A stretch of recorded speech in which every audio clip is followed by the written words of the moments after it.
Welcome to our YouTube channel Exam Family. Today in this video I would like to teach you VBI objective for upcoming examination. Let's see today the chapter name is Macavity the Mystery Cat. मैकेबिटी एक रहस्यमय बिल्ली, ये आज का chapter है। Chapter का नाम है मैकेबिटी द मिस्ट्री कैट। 7 नंबर कविता है ये हमारा, ठीक ना। देखते हैं इसके कुछ भी है ऑब्जेक्टिवों को। ओके, शुरुआत करते हैं, आगाज़ करते हैं आज के इस बेहतरीन टॉपिक, बेहतरीन चैप्टर के ऑब्जेक्टिव का। चलिए शुरुआत में सबसे पहले ऑब्जेक्टिव है the Waste Land has been compose by. The Waste Land has been compose by. Waste Land किसके द्वारा कंपोज किया गया है? तो वेस्टलैंड जो है, देखिए चैप्टर का नाम है मैकेबिटी द मिस्ट्री कैट और इसके लेखक हैं टी.एस. Thomas Stearns Elliot. तो इसका राइट जवाब होगा ए, टी.एस. इलियट। ओके, चलिए बढ़ते हैं अगला प्रश्न की तरफ। चलिए अगला प्रश्न है, थोड़ा लॉन्ग प्रश्न है, देखते हैं 2 नंबर प्रश्न क्या कहता है। Macavity's power of levitation would make a dash stare. ठीक ना, जो मैकेबिटी की जो पावर है लेविटेशन वुड बी मेक, मतलब फकीर की तरह बोल सकते हैं, ठीक ना। इस डैश स्टेयर, ठीक ना, इसका राइट जवाब होगा सी, फकीर की तरह, ठीक ना। ठीक, आगे बढ़ते हैं। अगला प्रश्न छोटा प्रश्न है, 3 नंबर प्रश्न है। देखिए मैकेबिटी इज आउटवर्डली। मैकेबिटी आउटवर्डली मतलब बाहर से बिल्ली कैसी दिखती है, ठीक ना। ऊपर से अगर बिल्ली को आप देखिएगा तो बिल्ली बहुत ही ज़्यादा मासूम यानी रिस्पेक्टेबल नज़र आपको आएगी। जब आप कविता पढ़िएगा तो आपको समझ में आएगा कितना मस्त कविता है। मुझे तो आनंद आ गया था कविता पढ़ाते हुए। चलिए इस आनंद की अनुभूति आप भी लीजिए। इस चैनल को सब्सक्राइब करिए ताकि मुझे कुछ जोश मिल सके, ठीक है, ताकि मैं और आपके लिए कुछ बेहतर कंटेंट लेकर आया करूं। चलिए शुरुआत करते हैं 7 नंबर प्रश्न का। कहता है Macavity's footprint are not found in the dash Scotland. ठीक ना, देखिए कभी भी स्कॉटलैंड के फाइल में मैकेबिटी अच्छा एक बात बताइए, मैकेबिटी क्या है? देखिए मैकेबिटी जो है ये एक बिल्ली है। कौन है? बिल्ली, जो आपकी क्या है, मौसी। चलिए आगे बढ़ते हैं। ये बिल्ली है, ठीक ना। तो बिल्ली जो है ये एक प्रकार का बिल्ली का ये क्या है, नाम है, ठीक ना। यानी एक इंग्लिश में समझ सकते हैं ये एक कैट है। क्या है? कैट। तो ये एक कैट का नाम है मैकेबिटी, ये हम याद रखेंगे, ठीक ना। और मैकेबिटी एक ऐसी बिल्ली होती है जो कहीं पर भी घर में कुछ ऐसा कांड कर देती है और कांड करने के बाद मौके वारदात पर हमेशा फरार रहती है, कभी भी मौके वारदात पर आपको नहीं मिलेगी। चाहे उसका फुटप्रिंट देख लीजिए, फुटप्रिंट है ना, फुटप्रिंट मतलब क्या, पैर का निशान, वो भी आपको देखने को नहीं मिलेगा, ठीक ना। Found in not found in dash Scotland. Scotland के जो भी पुलिस हैं, ठीक ना, उसको फाइल में, ठीक ना, कभी भी फाइल में फुटप्रिंट आपको देखने को नहीं मिलेगा, कोई सुराग नहीं बिल्ली छोड़ती है। क्या, आगे बढ़ते हैं प्रश्न नंबर 5 की तरफ। आसान प्रश्न है। कहता है according to Eliot Macavity is the dash of crime. Macavity क्या है क्राइम का? क्राइम की दुनिया का क्या है मैकेबिटी? किसके अनुसार? लेखक के अनुसार, टी.एस. इलियट के अनुसार, ठीक ना। तो देखिए क्राइम का नेपोलियन कहा जाता है इस बिल्ली को। क्या कहा जाता है? Macavity is the Napoleon of crime. Crime का ये नेपोलियन है। कौन? मैकेबिटी, ये जो बिल्ली है ये। आगे बढ़ते हैं अगले प्रश्न की ओर। चलिए प्रश्न नंबर 6 आसान प्रश्न है, 6 नंबर प्रश्न है। देखिए कहता है कि who has composed the poem Macavity the mystery cat. Macavity the mystery cat किसके द्वारा कंपोज किया गया है, लिखा गया है, ठीक ना। तो ये टी.एस. इलियट के द्वारा लिखा गया है ये कविता, आपको ये याद रखना है। लेखक के बारे में आपको 100% याद रखना है क्योंकि 10 नंबर आपको मैचिंग यहाँ से आता है। चलिए बढ़ते हैं अगले प्रश्न की ओर। चलिए प्रश्न अगला है कि टी.एस. इलियट, समझेंगे, TS. Eliot was awarded the Nobel Prize for literature in. देखिए टी.एस. इलियट को नोबेल प्राइज मिला था लिटरेचर में, ठीक ना। तो ये मिला था 1948 में, याद रखेंगे। टी.एस. इलियट को अवॉर्डेड किया गया था नोबेल प्राइज से, कब? लिटरेचर में 1948। आगे बढ़ते हैं अगले प्रश्न की ओर। चलिए 8 नंबर प्रश्न है और आसान प्रश्न है। कहता है कि Eliot belong to dash century. जो टी.एस. इलियट है, थॉमस स्टर्न इलियट, इनका नाम जो है टी.एस. है ना, टी.एस. इलियट, ठीक।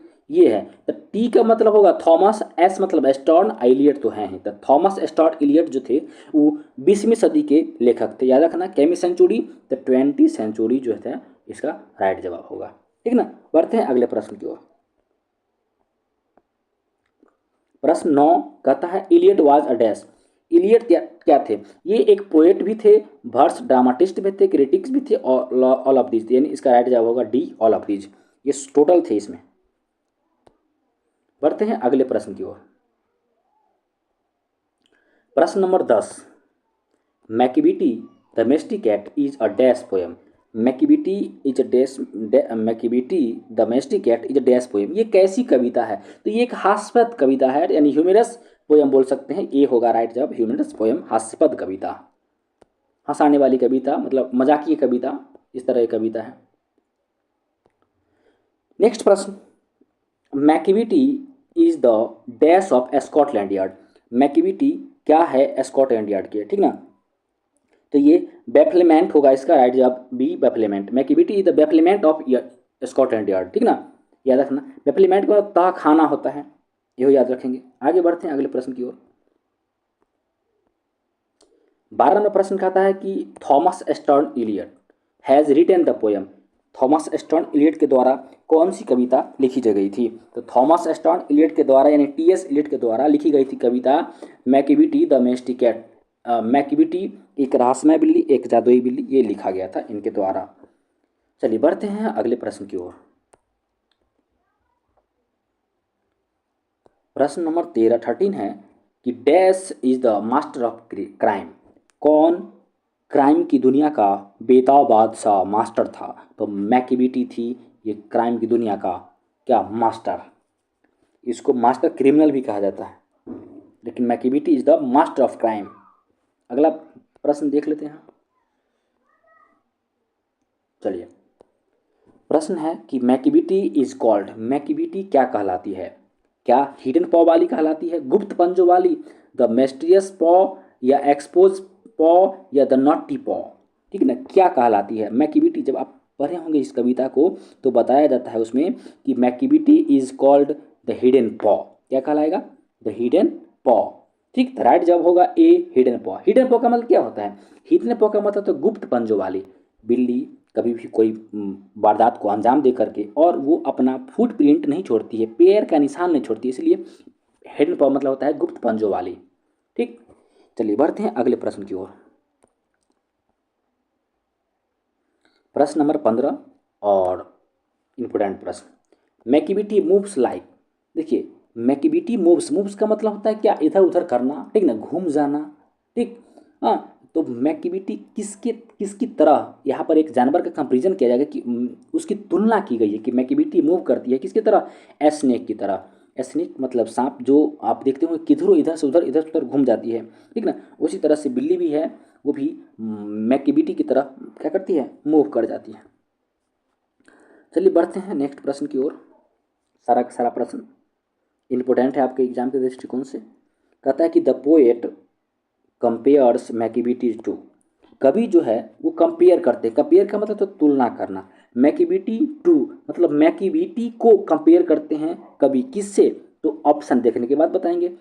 चार्ल्स से, समुद्रगुप्त से, बिस्मार्क से, या नेपोलियन से। देखिए, कवि नेपोलियन से मैकिविटी की तुलना करते हैं, क्योंकि ये क्राइम का नेपोलियन कहा जाता है, इसलिए इसका राइट जवाब होगा डी, नेपोलियन। याद रखेंगे, कवि मैकिविटी का तुलना नेपोलियन से किया है। बढ़ते हैं अगले प्रश्न की ओर। अगला प्रश्न है 17 नंबर कि Macavity is the settlement of dash. Macavity is the settlement of dash, ठीक ना। इसका सीधा आंसर होगा एस्कॉट यार्ड। क्या होगा सीधा आंसर? एस्कॉट यार्ड, सी होगा इसका राइट जवाब, एस्कॉट यार्ड। बढ़ते हैं अगले प्रश्न की ओर। प्रश्न नंबर 10, सॉरी 18, 18 प्रश्न है कि dash is the tall and thin. कौन टॉल मतलब लंबा, एंड थिन मतलब पतला था? अब किसके बारे में बताया गया है? नैकिविटी, मैकिविटी, लैकिविटी, सैकिविटी। अभी आपने पढ़ा है मैकीबीटी के बारे में। किसके बारे में? मैकीबीटी। तो इसका जो राइट जवाब होगा Macavity is tall and thin. क्या होगा राइट जवाब? Macavity is tall and thin. Okay, बढ़ते हैं अगले प्रश्न की ओर। 19 नंबर प्रश्न है, कहता कि मैकीबीटी इज अ डैश। मैकीबीटी एक क्या है? तो मैंने आपको पहले बताया है मैकीबीटी जो है एक बिल्ली है। क्या है ये? एक कैट है, बिल्ली है, और वो भी आसान बिल्ली नहीं, बड़ी ही रहस्यमय बिल्ली। नेपोलियन की तुलना किया गया है इस कैट से। ये आसान कैट नहीं है, बड़ी खतरनाक बिल्ली है, ठीक ना। देखते हुए घर में दूध दूध पीकर भाग जाती है, पता नहीं चलती है, ठीक ना। आपको मिलेगी कि कहाँ, कब मिलेगी? जब आपको ज़रूरत नहीं होगा तब कहीं इन्हें उन्हें रास्ता उस टाइम मिलेगी। लेकिन हकीकत में जब वो क्राइम करती है, जब आपका दूध गायब हो चूल्हा पर से, ठीक, तो आप खोजिएगा ना, तब मिलेगा ही नहीं, ठीक ना। चलिए बढ़ते हैं अगले प्रश्न की ओर। तो इसका राइट जवाब होगा डी, कैट। प्रश्न 20, बस अब प्रश्न लास्ट कर रहा है, ठीक ना। कहता है मुंगोजरी and Gradle Bon are also. देखिए यहाँ पर इस कैट जो बिल्ली है, इस बिल्ली के दो प्रजाति का तुलना यहाँ किया गया है, ठीक ना। ये भी एक बिल्ली है और ये भी एक बिल्ली के दोनों बिल्ली की प्रजाति है, ठीक ना। इसीलिए इसका राइट जवाब होगा डी, कैट। यहाँ पर कभी दोनों का तुलना की है, मुंगोजरी एंड ग्रेडल बॉन, दोनों की तुलना वो करते हैं। बढ़ते हैं अगले प्रश्न की ओर। अगला प्रश्न क्या है समझेंगे। 21 नंबर प्रश्न है और आसान प्रश्न है। कहता है कि मैकीबीटी इज एन डैश। मैकीबीटी क्या थी? ये आउटलॉ, क्रिमिनल्स, लूटर, डिप्लोमेट। ये ऐसा बिल्ली थी, अगर 100 ऑप्शन को भी सही कर दिया जाए फिर भी वो सही माना जाएगा, इतना खतरनाक बिल्ली थी। खैर हमको अकॉर्डिंग टू ऑप्शन जाना है और अकॉर्डिंग टू पोएम चलना है, ठीक ना। तो मैकीबीटी इज एन डैश, ठीक ना। ये मैकीबीटी बाहर से आउटलॉ थी। क्या थी? ये नियम उयम को कुछ नहीं मानती थी, ठीक ना। ये बिल्ली जो थी ये कोई रूल रेगुलेशन कुछ नहीं मानती थी। अब देखिए मान लेते हैं कि आउटलॉ का मतलब क्या होता है, इसको थोड़ा समझिए। मान लेते हैं कि ये आपका घर है, ठीक, ये आपका घर है। तो ये घर में यहाँ पर आपका गेट है। आप इस गेट में, आपको पता है कि आप यहाँ पर चप्पल खोल करके तब अंदर जाते हैं ना। इस घर में आप प्रवेश करते हैं कैसे? चप्पल खोल लेते हैं तब प्रवेश करते हैं। लेकिन फिर बाहर से कहीं से आते हैं, ठीक ना। तो ये पता है कि आप ये घर है, पूजा घर है, तो इस पूजा घर है, मान लेते हैं कि एक और पूजा घर बना देते हैं, ठीक ना। ये एक पूजा घर है, ठीक ना। तो यहाँ इस घर में अब बिना इनमें चप्पल खोल करके हमको जाना होता है, पैर धोकर। लेकिन बिल्ली आउटलॉ है, ये कोई नियम को मालूम नहीं करती, सीधे घुस जाएगी इसमें भी, फिर इसके बाद इसमें भी घुस जाएगी, ठीक ना। ये कोई नियम को नहीं मानती है, इसीलिए यहाँ पर कहा गया आउटलॉ। देखते होंगे आपके बेड पर भी चढ़ जाएगी तो बिना गोड़ धोले, बिना पैर धोले चढ़ जाएगी ना। तो ये कोई रूल के रेगुलेशन इसके सामने काम नहीं करता है, ठीक ना। इसलिए लेखक ने इसको आउटलॉ करार दिया है। बढ़ते हैं अगले प्रश्न की ओर। 22 नंबर प्रश्न क्या है सुनिए। Macavity is full of dash. Macavity is full of क्या? हैप्पीनेस, बिल्ली हैप्पीनेस, सैडनेस, सेल्फीनेस और डिसाइडफुलनेस। तो Macavity is full of deceitfulness थी, ये याद रखेंगे, ठीक ना। डी होगा इसका राइट जवाब। बढ़ते हैं प्रश्न नंबर 23 की तरफ। चलिए 23 में थोड़ा लॉन्ग प्रश्न है, देखिए। चलिए कहता है मैकीबीटी, समझिएगा, Macavity disappear from the place of theft before the dash reach there, ठीक ना। कहता है कि बिल्ली किसके, समझिएगा, Macavity disappear from the dash palace theft before the dash reach there. जब भी पुलिस जो है, या आप लोग कभी भी देखते होंगे, वहाँ पर अगर आप पहुँचते होंगे किसी मौके वारदात पर, तो वहाँ पर बिल्ली नहीं मिलेगी, ठीक ना। तो यहाँ पर ऑप्शन होगा बी सही जवाब, पुलिस। प्रश्न देखते हैं, लास्ट कर रहा है प्रश्न, देखते हैं। Here is broken every human law is taken from.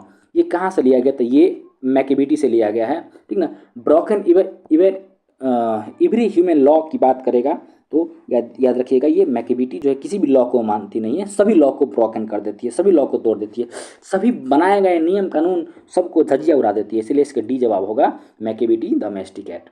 बढ़ते हैं आज के अंतिम प्रश्न की ओर। ये हमारा आज का अंतिम प्रश्न है, अंत भला तो सब भला।